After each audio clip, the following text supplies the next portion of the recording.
Learn the latest blockchain developments and explore investment opportunities in the crypto market. Welcome to the new world of crypto. Today, let's talk about Avalanche.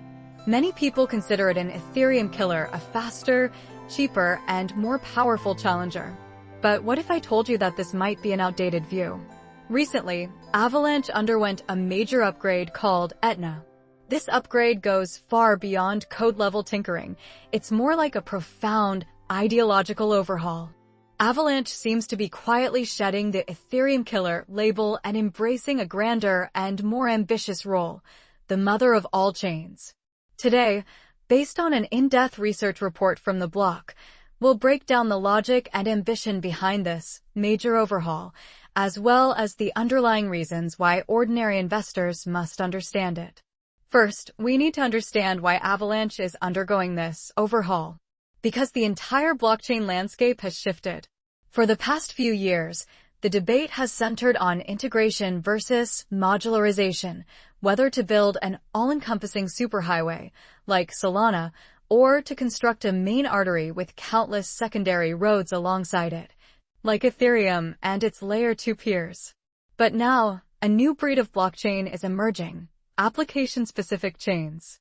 The report mentions a decentralized derivatives exchange called Hyperliquid, which chose not to rely on any public blockchain, but instead built its own dedicated Layer 1. The result? It has become one of the most popular on-chain derivatives exchanges in the world. This success story serves as a reminder that the future may not be one where one path replaces another, but rather where millions of paths coexist. Against this backdrop, the Avalanche Protocol's previous subnet model has become somewhat awkward. The original intention of subnets was good.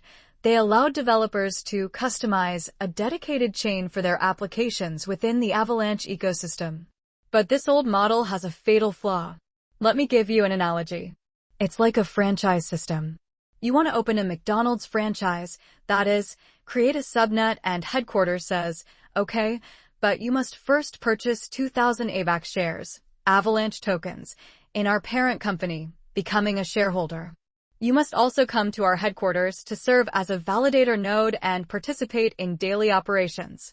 You see, this barrier to entry is extremely high. Not only is the economic cost high, but for many financial institutions with compliance requirements, it's practically impossible, as they are prohibited from participating in the validation of a permissionless public blockchain. This must first be a headquarters employee requirement directly blocks a large number of potential high-quality franchisees. Faced with this dilemma, Avalanche launched the Etna upgrade in December 2024. This upgrade represents a major overhaul for Avalanche, decisively removing the constraints of the old model. Let's use the same analogy again. The Etna upgrade is like McDonald's headquarters announcing a new policy. The new policy states, from today on, if you want to open a franchise, you no longer need to purchase stock in the parent company or come to headquarters to work. This is the most important part of the Etna upgrade, Proposal ACP-77. It completely removes the mandatory requirement for subnet validators to become mainnet validators and stake 2,000 AVAX. It also officially changes the name of subnet to Avalanche L1S. This means that developers can now create their own, highly independent, and sovereign Layer 1 blockchain within the Avalanche framework at a fraction of the cost. They have full control over their validator nodes, economic model, and even consensus mechanism, unconstrained by the mainnet. While opening up franchises, Avalanche hasn't forgotten its direct store, its main chain, the C-chain. Through Proposal ACP-125, the Etna upgrade significantly reduces the minimum transaction fees on the C-chain. The chart in the report clearly shows that after the December 2024 upgrade, even though the number of transactions on the C-chain increased rather than decreased, the average transaction fee plummeted. This is like McDonald's not only making it easier to join the franchise, but also lowering the price of hamburgers at its own stores to maintain overall competitiveness. When thousands of franchisees opened, communication between them and with headquarters became a major issue. The Etna upgrade, through Proposal ACP-118, introduced a standardized communication protocol called warp messaging. This is like McDonald's establishing a unified, efficient logistics and information system for all franchisees, ensuring that this vast 10,000 chains network will be interconnected rather than isolated information islands. So, how effective has the Avalanche strategy of removing toll booths, reducing prices, promoting sales, and improving logistics been? The report uses data to show that people are already buying into this new story.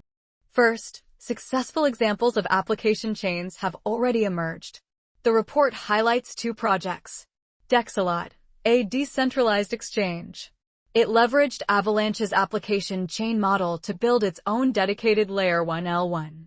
Today, the daily transaction volume on its own chain is approaching or even surpassing the transaction volume of the entire Avalanche C-chain. This strongly demonstrates the viability of dedicated application chains within the Avalanche ecosystem. Pulsar, a massively multiplayer online game. It leads all Avalanche L1 projects in transaction volume by a significant margin. It has integrated its leaderboards, recommendation systems, and other game features on its dedicated chain. This demonstrates that Avalanche's new framework is not only suitable for DeFi, but also for high-frequency interactive applications like games. Second, Avalanche is providing real money to support its new vision. Policies alone are not enough. The Avalanche Foundation has also launched two important incentive programs to attract developers. Retro 9000, a $40 million retroactive grant program, specifically rewards developers who contribute to the new Layer 1 ecosystem. It even created a public leaderboard, allowing community users to vote on who receives funding. Currently, a SocialFi project called The Arena tops the list.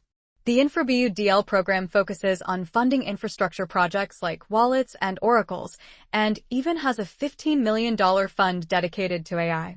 In summary, Avalanche's strategy is clear. Use the Etna upgrade to open the door, use successful cases as models, and then offer generous bonuses to attract developers from around the world to jointly build a thriving 10,000 chain ecosystem. Avalanche's strategy is undoubtedly grand. But as sober investors, we must recognize the risks behind this gamble. While this report highlights the bright side, we must also consider its potential dark side. Risk 1. Fragmentation of security and liquidity. The 10,000 chain launch strategy sounds appealing, but one direct consequence is the fragmentation of security and liquidity. In Ethereum's Layer 2 ecosystem, the ultimate security of all rollups is still guaranteed by the Ethereum mainnet. However, under Avalanche's new model, each new L1 is responsible for its own security. A small chain comprised of a handful of validating nodes faces a far greater risk of attack than a public chain with thousands of validating nodes. If an L1 is attacked, would it jeopardize the reputation of the entire Avalanche brand? Risk 2. The proliferation of ghost chains. The report notes that of the 50 currently active L1s, only 8 are modern L1s upgraded from Etna. While lowering the barrier to entry will attract talented developers, it will also inevitably attract a large number of speculators and low-quality projects. Will the Avalanche ecosystem be filled with numerous ghost chains that launch and then quickly fade into obscurity? How to ensure quality control and prevent the bad money driving out the good in the ecosystem will be a major challenge facing the Avalanche Foundation. Risk 3. Fierce platform competition. As Avalanche positions itself as the mother of all chains, its competitors are no longer limited to Ethereum and Solana. Its direct competitors have become technical frameworks like Cosmos SDK and Polygon CDK, which also offer one-click chain launch services. The battle has escalated from a war for users to a war for developers. While the tens of millions of dollars in funding provided by Avalanche may be attractive in the short term, in the long term, the key to success lies in whether it can build a developer culture and ecosystem more resilient than Cosmos and Polygon. In short, Avalanche Protocol has completed a crucial strategic transformation with the Etna upgrade. No longer obsessed with competing on a crowded superhighway, it has chosen a different path, striving to become a super factory capable of mass-producing customized superhighways. Today, investing in Avalanche Protocol by Avax is no longer simply an investment in the performance and ecosystem of its C-chain. You are investing in its grand vision as the mother of all chains. You are betting on a future crypto world that is a thriving galaxy comprised of thousands of specialized chains, rather than a monopoly dominated by a few monolithic public chains. The gamble has already begun, and Ethereum's recent surge seems to be providing the answer.